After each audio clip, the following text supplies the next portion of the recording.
What if the plant sitting in your spice cabinet right now was once the subject of a federal import alert? Not because it was dangerous, because it was inconvenient, because it threatened something. For decades, the story we have been told about plant safety is simple.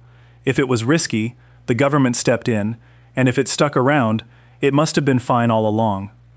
But the real history is messier than that. Some of the most common plants in your kitchen, your garden, and your medicine cabinet survived attempts to restrict them, discourage them, or push them out of the marketplace entirely. Not folklore, documented regulatory history. And by the time we get to the last one on this list, you will understand why a leaf, a root, or a berry can become a genuine flashpoint between tradition and policy. Let's start at the beginning. This video is for educational purposes only and is not intended as medical advice.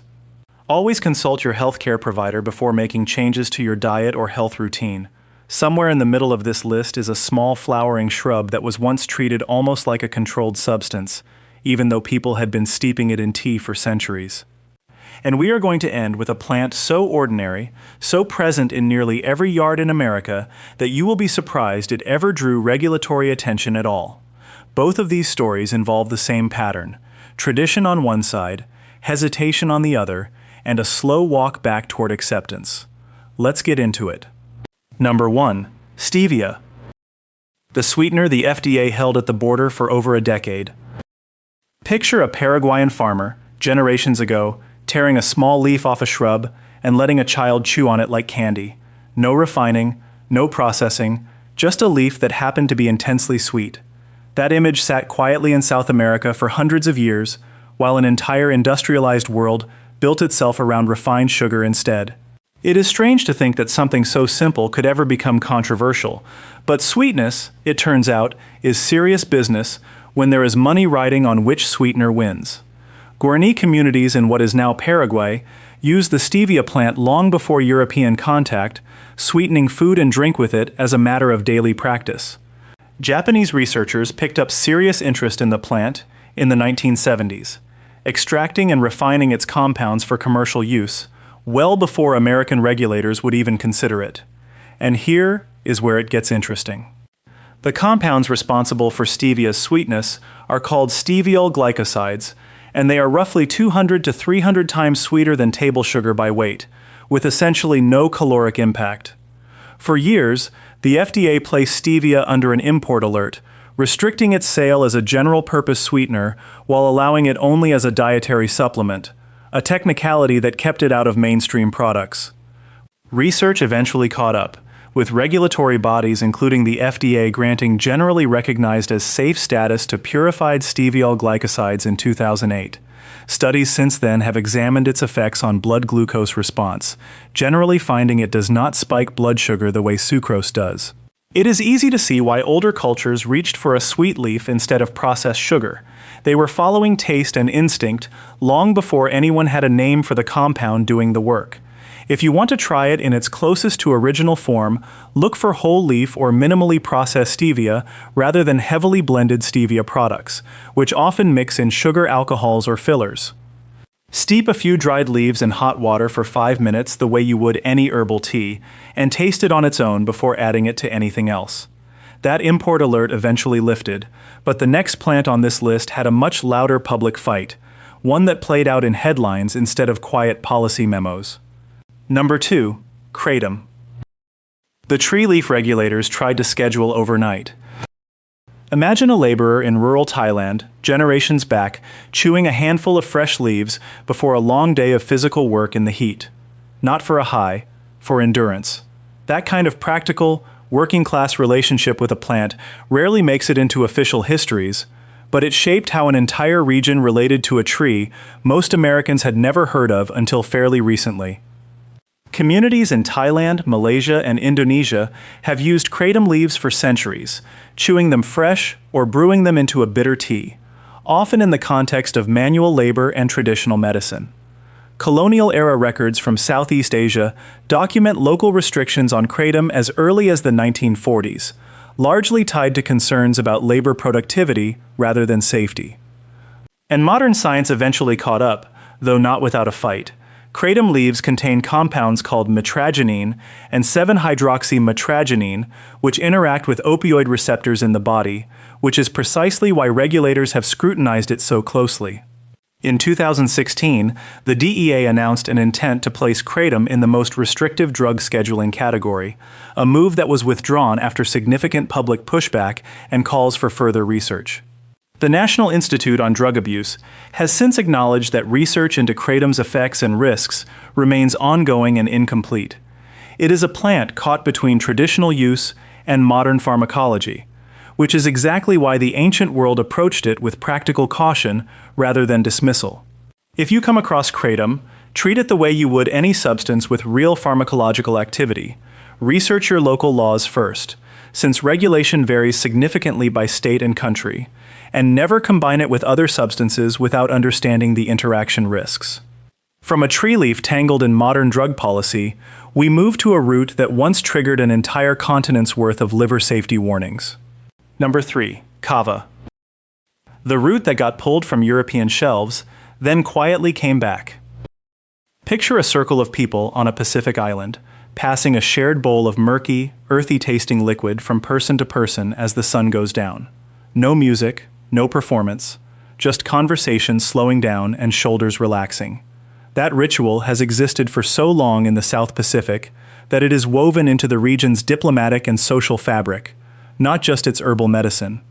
Communities across Fiji, Vanuatu, and Tonga have used kava root in formal ceremonies and daily social life for centuries, often as a way to mark respect between hosts and guests.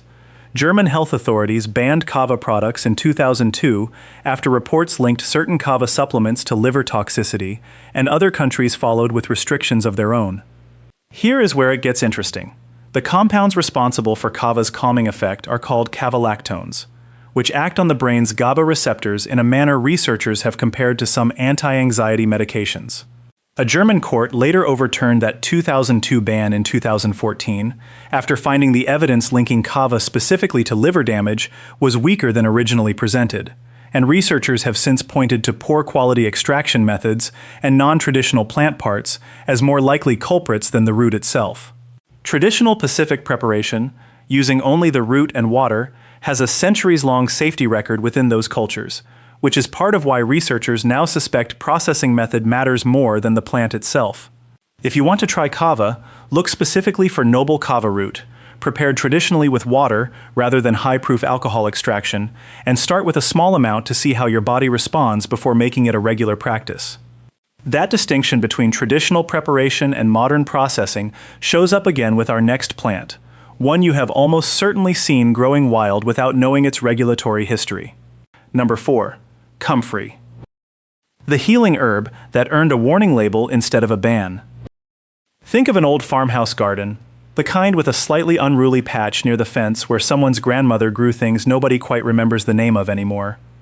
Comfrey was often one of those plants, tall and leafy, quietly tucked into a corner because someone once told someone else it was good for healing. European folk medicine referred to comfrey as knitbone for centuries, using crushed leaves and roots as poultices for bruises, sprains, and broken bones, a practice documented as far back as ancient Greece, where physicians including Dioscorides recorded its use for wound healing. Modern science eventually caught up with a more complicated verdict. Comfrey contains compounds called paralizidine alkaloids, which research has linked to liver damage when the plant is ingested internally over time, prompting the FDA to issue a 2001 advisory recommending removal of oral comfrey products from the market rather than an outright ban. External use on unbroken skin has drawn far less concern, and some research has examined topical comfrey preparations for reducing pain and swelling in minor injuries. It is a case where the ancient instinct to use the plant for healing was not wrong, so much as incomplete about the difference between applying it externally and consuming it. If you want to use comfrey today, stick to topical preparations only, made from the leaf rather than the root, applied to unbroken skin, and avoid any product intended for internal use or open wounds. Not every plant on this list carries that kind of caution label, though. The next one was targeted more for what it represented than for what it actually did. Number 5. Chaparral. The desert shrub the FDA specifically warned consumers about. Picture the American Southwest after a rare desert rain, when a sharp, resinous smell suddenly fills the air. That scent comes from a scrubby, unremarkable-looking bush that has thrived in some of the harshest growing conditions on the continent for longer than recorded history, and that resilience became part of its reputation. Indigenous peoples of the Southwest, including the Pima and other desert communities, used chaparral, also known as creosote bush, for a range of traditional remedies, from skin conditions to internal ailments, passed down through generations of desert survival knowledge. And here is where it gets interesting. Chaparral contains a compound called nordohydroguaretic acid, or NUGA, which early researchers studied for its antioxidant properties, before later research linked internal use of chaparral supplements to several documented cases of acute liver damage. The FDA issued a formal consumer advisory in the early 1990s specifically warning against chaparral's internal use, a targeted warning rather than a blanket removal from the market. Researchers have noted that the concentrated, capsule form of chaparral, common in modern supplements, delivers a very different dose than traditional preparations ever did, which may help explain why a plant used cautiously for generations became a liver health concern once it was industrialized. If chaparral interests you, the safest approach is to avoid internal supplement use altogether, and, if you want to explore its traditional external applications, do so only with guidance from someone experienced in its historical use. From a warning specific to internal use, we move to a tree whose bark and roots carried an entirely different kind of regulatory story, one tied to flavor as much as medicine. Number 6. Sassafras. The root beer ingredient the FDA actually did restrict, and how it survived anyway. Imagine a colonial-era apothecary shelf, jars of dried bark and root lined up next to each other, sassafras among the most requested. It was one of early America's first real export crops, shipped back to Europe in bulk before tobacco ever took hold, prized for its scent as much as anything else. Native American communities across the eastern woodlands used sassafras root bark for teas and traditional remedies long before European settlers arrived, and colonists quickly adopted it, eventually building an entire trade route around it in the 1600s. Modern science eventually caught up, and this time the restriction actually held. Sassafras contains a compound called safrole, which the FDA banned as a food additive in 1960 after animal studies linked it to liver tumors at high doses, effectively removing traditional sassafras extract from commercial root beer production. What survived is safrole-free sassafras extract, now used in modern root beer flavoring, along with the dried root bark itself, which remains legal to purchase for home tea making in small quantities. It is a rare example on this list where regulators got something right early, while the plant itself found a legal path forward through reformulation rather than outright disappearance. If you want to try sassafras today, look specifically for safrole-free sassafras root bark sold for tea, steep it lightly, and treat it as an occasional beverage rather than a daily habit given the ongoing research into safrole exposure. That pattern of partial restriction and quiet survival continues with the next plant, a small yellow-flowered herb that became one of the most studied botanicals in modern psychiatry. Number 7. St. John's wort. The herb studied so heavily, the FDA had to respond with a formal warning instead of silence. Picture a field of small yellow flowers blooming right around the summer solstice, the same time of year ancient Europeans associated with driving away darkness, both literal and figurative. The timing was not lost on the people who named it after St. John's feast day, believing the plant carried protective power tied to the return of light. Ancient Greek physicians, including Hippocrates and later Dioscorides, documented St. John's wort for wound healing and mood-related complaints, and medieval European herbalists continued that tradition for centuries, associating the plant with easing melancholy. And here is where it gets interesting. St. John's wort contains compounds called hyperacin and hyperforin, which research suggests influence neurotransmitter activity in ways loosely comparable to certain antidepressant medications. Multiple clinical trials, including research reviewed by the National Center for Complementary and Integrative Health, have found it may help with mild to moderate depression symptoms, though results across studies have been inconsistent. The FDA issued a formal public health advisory in 2000, not to ban the herb, but to warn that it significantly interacts with numerous prescription medications by speeding up how the liver processes them.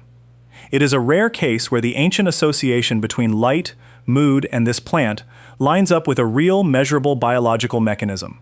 If you are considering St. John's wort, the most important step is checking it against every medication you currently take, since its interaction risk is unusually broad, and discussing it with a pharmacist or physician before starting it.